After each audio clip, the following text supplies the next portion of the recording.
Hey y'all, it's Brandy back with another video. Thank you for subscribing to my channel. For those of you who have not subscribed, go ahead and hit that subscribe button now. Go ahead and like this video.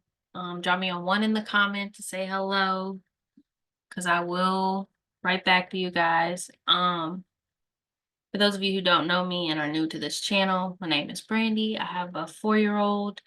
I'm an author, a 6-figure Amazon seller, a content creator, and I love all things health and wellness. So I cover all those topics on the channel. I also have a free VIP community, which you can join. The link is in the description below, where we talk about all these subjects more in depth, and we are able to connect with one another and support each other and just learn and grow together. Today, though, I'm going to be talking to you about something that I recently learned about. It seems to be more of a poppin' topic at the moment, I guess you could say. Poppin' topic. It sounds funny.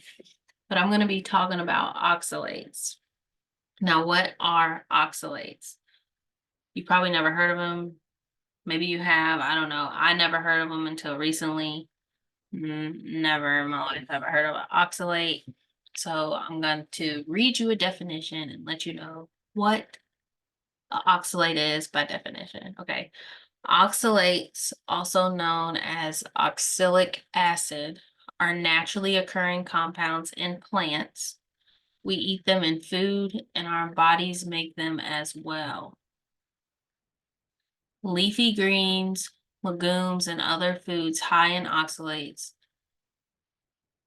are rich in beneficial nutrients. However, because oxalates bind to calcium as they leave the body, they can increase the risk of kidney stones in some people. And okay, so that's the gist of it. So the whole reason why I found out about oxalates is because I started looking into the carnivore diet. And if you don't know anything about the carnivore diet, you just eat meat, butter, salt, and you can have dairy and water. So anything from an animal is cool. Salt and water is the only additive. So no vegetables, no fruit, no grains. So people are usually like, what? What do you mean? How are you going to be healthy and you're not eating fruits and vegetables? And I'm like, I don't know, but we're going to find out. So I decided to start doing the carnivore diet. I'm currently 15 days in on this new way of eating. I feel fine. I went and got my blood work done on about day 10, so we'll compare and contrast because I'm committing myself to 90 days.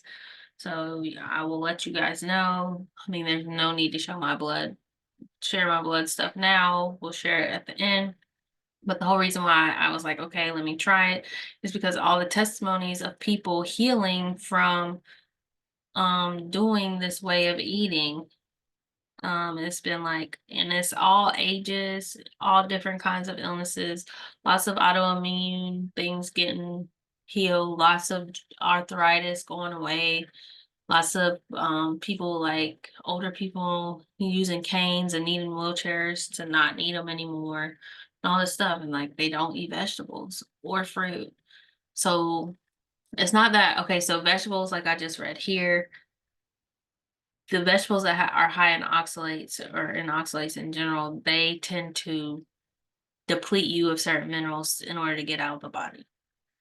But there's other chemicals in vegetables aside from oxalates that do the same thing. So different vegetables deplete you of different things. Whereas fruit, it does not deplete you, but it is high in sugar. And some people have a lot of issues with sugar, or because of their insulin and blood sugar not just being regulated and stable is causing other health issues. So that's why you eliminate the fruit, and then that's why you eliminate the vegetables when you're doing the carnivore diet. The carnivore diet is giving you all your essential amino acids. It's giving you enough fat. As we know, our hormones, or maybe you don't know, hormones are made from fat. So it's important. Fat helps you stay fuller longer, and it's important for muscle growth and all kinds of things. And I didn't know, but one of the main things in breast milk is ketones, which is fat, and that is awesome for the babies. Anyways, back to the oxalates. So I started doing more research about oxalates and why vegetables were not good for you. So some of the foods that we consider superfoods are not as super as we think when you consider their oxalate content. And I'm gonna list off of like the top five real quick, so you know. So spinach, soy products, almonds, potatoes, beets, beans, dates. So now date is a fruit, okay, and it's one of the few fruits that are on the list of oxalates. Okay, but how many people are eating spinach and almonds and soy stuff thinking they're healthy? Like so many, but it produces this acid in the body, and apparently this acid gets stuck in the joints. It gets stuck in your tissues, and it just causes a lot of issues and damage, and that's why we have all these health issues according to these studies that are being done. Now, I know when I studied Ayurveda that, you know, if you have nerve problems, raw vegetables especially are not good for your nerves. They recommend you cook it, and then also in Ayurveda, they cook the vegetables like a long time. Like they're not just sauteed and still crunchy. Like they're no, it's like cooked down. So when you cook these vegetables and stuff, it helps to reduce the amount of oxalates. And then like potatoes, for example, when you peel them, it reduces the oxalate count by a lot because most of the oxalates are found in the skin. So the reason why the vegetables have these in the first place is a defense mechanism for them out in the nature. It's kind of like its natural pesticide, right? Right. So it says problems that occur from high oxalate levels. One is increased risk of kidney stones. I've never had any kidney stones. I don't think I really ate that much vegetables to start with. There's some people who are really on the vegetable thing. Like I try to focus on more of a balanced diet, but I still have some things going on, like with my digestion, and then like I had a few psoriasis patches still. Um, my skin breaks out or was breaking out every month on my chin. And yeah, okay. So that's why I did what I did. But it is lowers your mineral absorption because the oxalates bind to minerals like calcium. Excess amounts can prevent your body from absorbing other beneficial nutrients in your digestive tract. And yeah. So the whole thing is if your gut is off, your whole body's going to be off. So anything that's irritating your gut is not good. And that's what these things do. So a lot of people who come to carnivore, their bodies begin to dump oxalates out of their system because it's finally like, okay, great, you're not keep putting it in. I can start to release some of this where I've been storing it. And so it comes out. Um, It could be one of the contributions to what they call like the carnivore flu. And then they also like causes more crusty eyes. It could cause burning pee, burning poop. Um, yeah, because it's literally acid. So that's some stuff about oxalates. Um, these are things it says to help you lower your oxalate levels if you didn't want to do something like go on a carnivore diet and just let your body do a reset, which is basically what I'm doing. Let my body do a reset. Do I think I'm gonna live and only eat meat and butter for the rest of my life at this moment in time? No, I can't. I can't see that. Can I see me not really eating as much vegetables? Sure. I didn't necessarily love vegetables to start with. Like I always ordered my salads with no lettuce, and people look at me like I'm crazy. But now I realize I was helping myself out. They were salads, no lettuce. I used to get them with tomatoes, cucumbers, croutons, cheese, and ranch. Like the servers always looked at me like I was crazy. And my brother would just be like, I can't believe she's ordering this salad. It's not a salad. I'm like, it is a salad. Lettuce doesn't make it a salad. I'm just saying. I still stand by that. It's definitely a salad. Anyways, to balance out the high oxalates, if you were not to do something like the carnivore diet, you would need to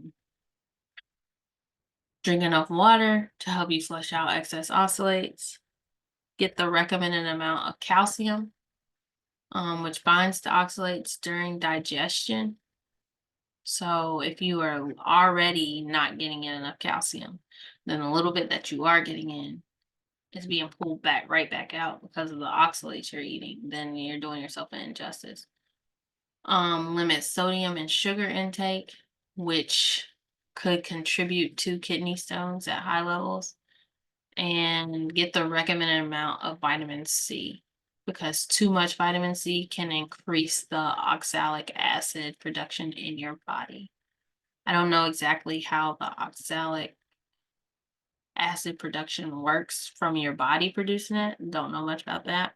But right now we're talking about how the plants do it and what you can do to minimize it, the oxalates. And the last thing you can do is cook high oxalate vegetables to lower their oxalate content. Boiling them works especially well for this. So, and then like when if you were to do that, then I feel like most of the nutrients that were in there anyway are going to get destroyed from the heat. So you would essentially just be eating these vegetables just to eat them, not because you really are benefiting from them at this point, because like any vitamins in them are being destroyed. So that is what I have to tell you guys about oxalates. I hope that was helpful. Hope you learned something new. Go do your own research about it. Go look into it. I'm going to get this book and I'm going to read some more about it because I'm just like, they've been trying to trick us to eat all these veggies. And then, like, when you think about it, like, when you think about medieval times or whatever, I mean, not just medieval time, was like, like vegetables was kind of like the poor people's food. Wasn't like the rich people were dying to have vegetables. You know what I'm saying? Something to think about. They always wanted the meat though, and exotic fruits. I'm just saying. Let me know in the comments what you think about this whole oxalate thing. Would you be willing to do something like the carnivore diet if you thought it was gonna like reset your health and restore things that have been damaged? Like, let me know what you think about it. And if you already are on carnivore, let me know in the comments. Okay? And don't forget to join this free VIP Skool group where we talk about all these things and more in depth. And that's what I have for you guys today. Thank you for listening. Until next time, see ya.